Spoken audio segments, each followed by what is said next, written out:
Guys, just wanted to go through July 21st, kind of looking into July 22nd for tomorrow's live trading session.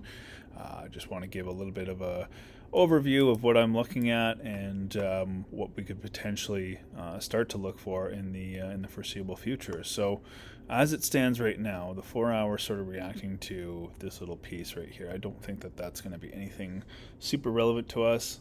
Again, as I've sort of mentioned in the past, like I'm not particularly interested in trading counter trend.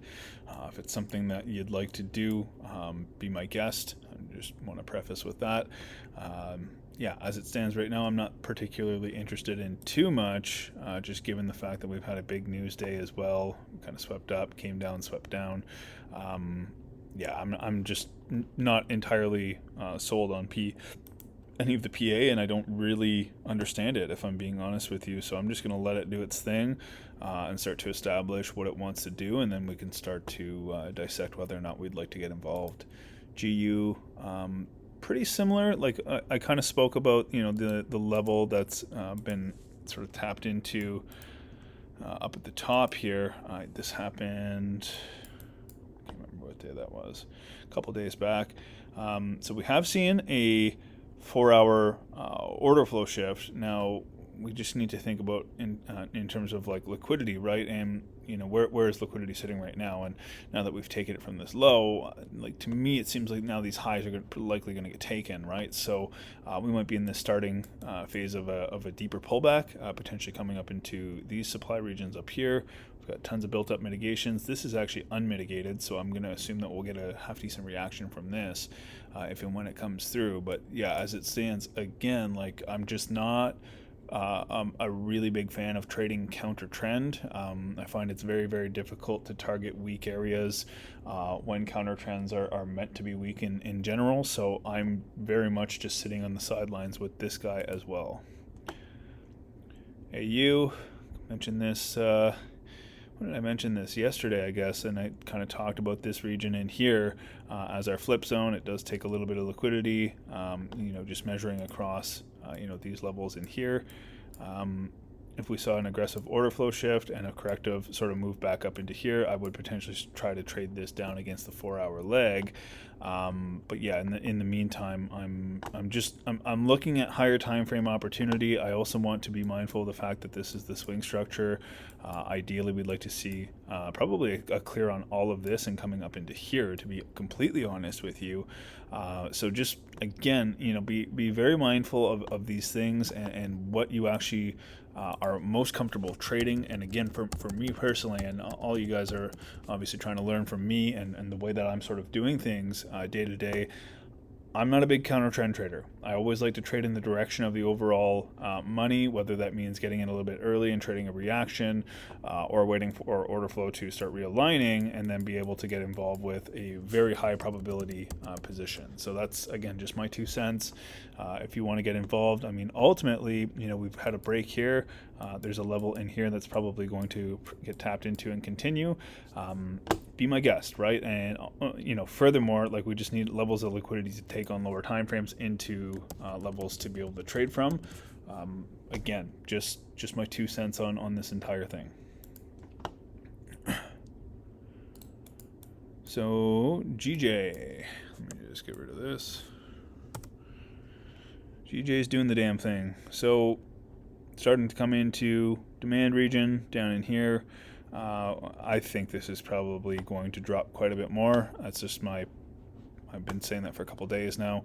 I think that we'll probably see some form of a pullback at some point, depending on how this forms into here is going to decide whether or not I want to get involved. So obviously excuse me.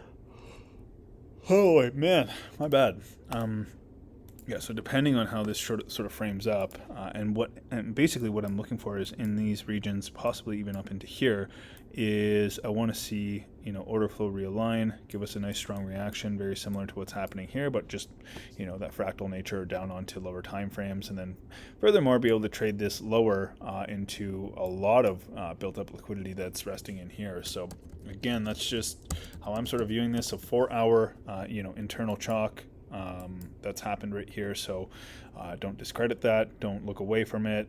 Can we still trade this potentially long if we get the confirmations? 15-minute change of character, order flow order flow shift back against the trend now. I would say that we could possibly do it. GJ is in an interesting spot. Could frame up really, really well for this, depending on how long it takes to get up there. That's sort of what I'm looking at right now for GJ. USD CAD, we're sitting at the bottom of this. I would say that this level needs to get taken. Probably going to get a sweep, possibly come down into something underneath here. Not particularly fond of anything on USD CAD as it stands right this second. Euro JPY, there's a lot of freaking, so there we go. There's my drawings from yesterday, kind of trickling down. Now, remember, there was some news and shit today too, so just be mindful of the volatility in the candles and all that kind of stuff. So we basically match this high.